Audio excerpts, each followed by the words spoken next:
سنو ہوا کی بیٹی، حیا کے دائرے میں رہنا ہمیشہ، یہاں لوگ عزت دے کر عزت چھین لیتے ہیں۔ سچی محبت اگر طوائف سے بھی ہو جائے تو یہ نہیں سوچتے کہ وہ کتنے بستروں کی زینت بن چکی ہیں۔ ایک عورت کا ننگا جسم ڈھکنے کے لیے کوئی کپڑا نہیں دیتا، اور لوگ اسی عورت کے ڈھکے ہوئے جسم کو ننگا کرنے کے لیے ساری عمر کی کمائی لٹا دیتے ہیں۔ اگر عورتیں بھی غیرت کے نام پر مردوں کو قتل کرتی تو مرد سے بیالوجی کی کتابوں میں ملتے۔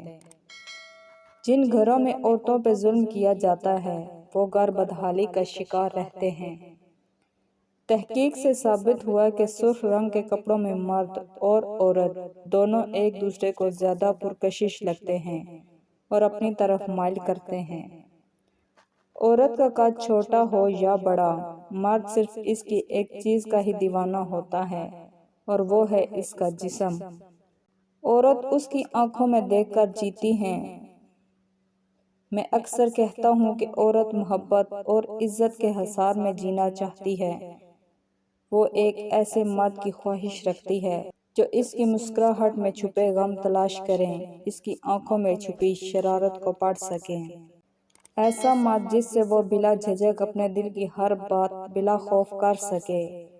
ایسا مرد جو اسے معاشرے میں عزت دے سکے، جو بھری محفل میں محبت کا اظہار کر کے ہاتھ تھام سکے۔